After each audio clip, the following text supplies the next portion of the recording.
Je vous accueille le cœur enflammé de joie à Yaoundé, vous, comme nos millions de téléspectateurs, ceux du Cameroun et du monde entier qui sont tous chargés faute d'informations.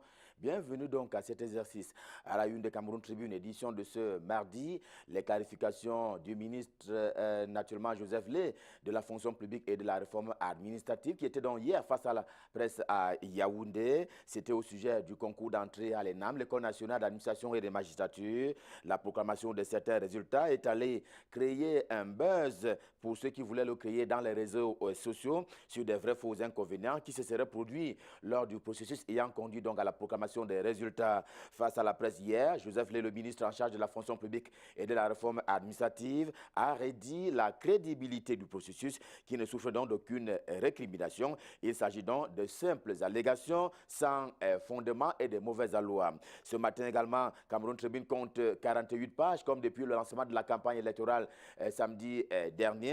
Et motif, l'élection présidentielle arrive au Cameroun et la campagne court depuis samedi dernier. Donc, en troisième une, justement, ce matin du journal de Marie-Claire Nana, avant de parler de l'élection présidentielle, il y a naturellement le fait qu'il faut savoir que la Chine est de nouveau au chevet du Cameroun, un pays ami donc à Yaoundé, cette fois à travers un don de près de 3 milliards de francs CFA, un argent qui est destiné aux réfugiés. Il faut le relever pour s'en féliciter, comme l'a d'ailleurs fait Abdoulaye Bald, le directeur du programme alimentaire mondial pour ce qui est du Cameroun, recevant ainsi le don de l'ambassadeur de Chine au Cameroun, Wang Yinggu. C'était hier à Yaoundé. Mais la grande une du quotidien camerounais à Capitaux Public Cameroun Tribune, édition de ce mardi, est revêtue du site donc de l'MB.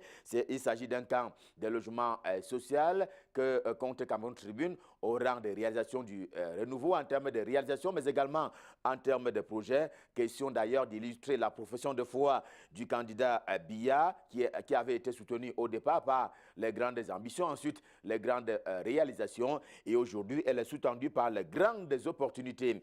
Mais Paul Biya devra passer par la concurrence, une concurrence qui est beaucoup plus rude cette année 2018 que lors des précédentes élections présidentielles au Cameroun. Elle est rude cette année. En fait, justement, il y a un certain nombre de candidats qui sortent du lot et l'un de ces redoutables adversaires pour ce qui est de l'élection présidentielle en 2018, c'est cet homme qui fait d'ailleurs la une du quotidien Émergence en kiosque ce mardi, Cabral Libi, puisqu'il s'agit de lui. Et pour ne pas le nommer, est devenu un phénomène, un esprit qui est en circulation au Cameroun de plus belle depuis samedi dernier, depuis le lancement de la campagne électorale. Le quotidien Émergence en kiosque ce matin le dit avec foi, jamais au Cameroun, depuis 1992, aucun candidat de l'opposition n'avait drainé autant de monde lors d'un meeting de campagne électorale. Ce qui s'est donc produit à Douala, la capitale économique du Cameroun, c'est au moins un signal fort de ce que le changement peut venir de lui, répète le quotidien Émergence, qui parle donc de déjouer les pronostics à propos de cette marée humaine qu'a drainé donc Cabral Libi du côté de Douala. Sud Info Plus est en kiosque également. Il ne balaye pas cela d'un revers de la main de façon méprisante, mais il préfère se cantonner dans le département de l'Anvila. Nous sommes dans la région du sud Cameroun où il est écrit que Paul Biya est le choix qui a déjà été opéré par les populations locales, celle donc du département de l'Anvila, région du sud Cameroun. Alors que la voix du décideur également en kiosque ce mardi parle plutôt d'une campagne qui est troublée du côté de la région du soleil levant, la région de l'Est Cameroun, et pour cause, elle aurait été lancée avant les délais qui ont été prescrits par le comité central du RDPC, le parti étant organisé avec les structures spécialisées. Les bons points du RDPC, c'est du reste dans les deux régions du nord-ouest et du sud-ouest camerounais. L'hebdomadaire de Thierry Ndongouna, également en kiosque ce mardi, j'ai nommé Intégration, constatant en deuxième une que Paul Biya a défié les sécessionnistes et autres terroristes du côté du nord-ouest, c'est-à-dire à Bamenda précisément, et justement parce que la campagne a bel et bien été lancée là-bas par les bons soins de celui qui avait été désigné comme responsable régional de sa campagne dans cette région-là. Et dans le même temps, Intégration partage les éléments de portrait du candidat Serge Espoir Matomba, dont on sait qu'il bat un peu campagne depuis samedi à l'américaine, avec ce bus on ne peut plus géant sur lequel sont présents ses effigies, autres photos. En tout cas, Serge Espoir Matomba a donc un portrait géant que l'on doit savoir et que le journal d'intégration met sur la place publique ce matin. Ce qu'il faut savoir en guise d'exemple, c'est qu'il est un self-made man. Comme son nom ne l'indique pas, expression économique qui traite traditionnellement des questions économiques et financières, est également en kiosque ce mardi,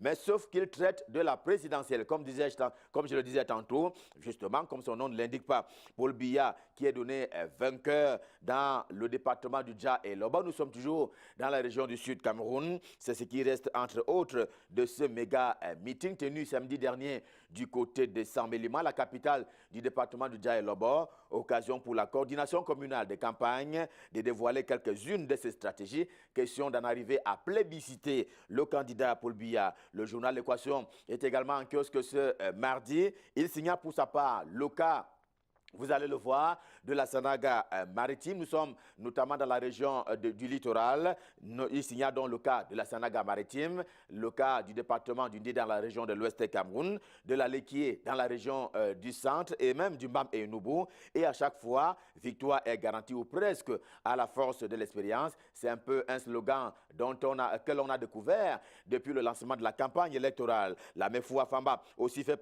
danser le quotidien L'Épervier. Le quotidien L'Épervier dans sa spéciale édition spéciale ce matin, comme on s'y est un peu habitué. Ce matin, elle est relative justement à la campagne pour l'élection présidentielle du 7 octobre prochain, justement, et il insiste sur le cas donc de ce département avec le ministre Luc Magouar Bagatagana, qui est naturellement allé soulever les foules. Question d'apporter un soutien traditionnel au candidat Paul Biya. L'hebdomadaire Génération Libre est également en kiosque ce matin, mais il en est encore à célébrer cet ouvrage qui a été rendu public, qui a donc pour auteur Oswald Babouké. Il s'agit d'un livre coffret qui retrace la trajectoire du président Paul Biya. C'est un ouvrage document qui a été dédicacé en fin de semaine dernière, ici même à Yaoundé, sous un œil vigilant, rappelle le journal du ministre directeur du cabinet civil de la présidence de la République, Samuel Mvondo Ayolo, lui-même l'auteur Oswald Babouké, étant directeur du cabinet civil adjoint à la présidence de la République. Plus actuel encore est justement la campagne pour l'élection présidentielle qui a été lancée samedi dernier. C'est à quoi s'attelle justement L'Épervier, cette fois-là en version classique. C'est donc le bilan social avec les éléments que propose le ministre Grégoire Owana du Travail et de la Sécurité sociale, par ailleurs secrétaire général adjoint au comité central du RDPC. Et dans le journal ce matin, il indique que le septennat a été marqué par la promotion du travail, mais un travail décent, et la sécurité sociale, elle aussi, est en marche et elle l'a été sous le ciel du septennat qui s'en va s'achever dans quelques jours seulement. Appel donc au soutien à la candidature de Paul Biya, c'est le candidat du RDPC, comme l'a fait l'association, vous allez le voir, des Bayam-Selam du Cameroun. Cette fois-là, c'était en Balmayo, la capitale du département d'Union. Et nous sommes toujours dans la région du centre Cameroun. Et c'était samedi dernier, sous la coordination de son président, si vous voulez, de sa présidente, Marie Mbala Biloua, dans une ferveur qu'on reconnaît donc à Marie Bala Biloua. L'autre une et en fond rouge au quotidien L'Épervier, édition de ce mardi. Et ce discours-là a trait à la situation qui a été vécue hier du côté de Douala et précisément à l'hôtel Sawa. À la fin, dit le journal, il y a eu plus de peur que de mal. Le journal parle simplement d'une panique qui n'aurait dû ne pas avoir lieu du côté de Douala, là où les populations vaguent tranquillement à leurs préoccupations. Le journal camerounais d'expression anglaise, The Median, est également en kiosque ce mardi. Il relate comment la campagne du Rassemblement démocratique du peuple camerounais RDPC à Bamenda, la capitale de la région du nord-ouest camerounais, n'a pas été lancée en plein cœur et sur la place publique, comme cela s'est fait traditionnellement ailleurs. Et le contexte sécuritaire oblige. Pour ce qui est donc de Bamenda, la prochaine fois sera certainement la bonne, semble donc indiquer ce journal d'expression anglaise. C'est d'autant plus que l'hebdomadaire L'Indépendant, également en kiosque ce mardi, fait exploser une espèce de plan tenu secret jusque-là par les sécessionnistes et autres terroristes, à savoir cette menace qui planerait sur le 1er octobre au Cameroun, avec ou sans monnaie d'ailleurs. En tout cas, le journal prévient et rassure en même temps les populations camerounaises qu'il s'agit simplement des menaces et que les forces de sécurité et de défense veillent au grain pour la circulation, la bonne circulation des personnes et des biens sur l'ensemble du territoire camerounais. Le financier d'Afrique est également en kiosque ce vendredi. Lui parle justement de la monnaie. C'est un journal spécialisé, on aime à le rappeler, en les questions économiques et financières. Le financier d'Afrique ce matin qui globalise un peu la situation financière et monétaire en zone CEMAC. La CEMAC étant la communauté économique et monétaire des États de l'Afrique centrale, et fait dire ce matin que dans cette communauté-là, eh bien, les prêts auprès des banques sont quelque peu en baisse. Ils ont diminué de près de 94 milliards de francs CFA entre 2017 et 2018, année qui court vers sa fin, alors même que la croissance est plutôt en hausse au niveau de cette zone économique. On parle d'un taux de croissance de 2,5 en moyenne dans les pays qui font donc partie de cette communauté économique et monétaire des États de l'Afrique centrale, tout à fait contradictoire, souligne justement le financier d'Afrique en kiosque ce matin de Libreville en Djamena, de Malabo à Bangui et naturellement en passant par Yaoundé. Yaoundé étant la capitale camerounaise à partir de laquelle nous vous avons parlé. Revue de presse Made in Yaoundé, édition de ce mardi Stop F1. On prend rendez-vous pour demain quand il sera 7 h. Comme aujourd'hui, nous allons vous servir le cœur enflammé de joie. Je vous souhaite, comme d'habitude, de passer d'excellents moments, toujours en compagnie des programmes de Canada International. Pour l'heure, je repasse par Douala pour passer le pouvoir à Thierry Carole et naturellement à Patricia pour la suite et la fin de Canal Matin, en disant bonjour par anticipation à Michael Tictio qui nous fera suite dans un moment seulement. C'est donc à vous Thierry Carole, c'est à vous Patricia, c'est à vous Douala.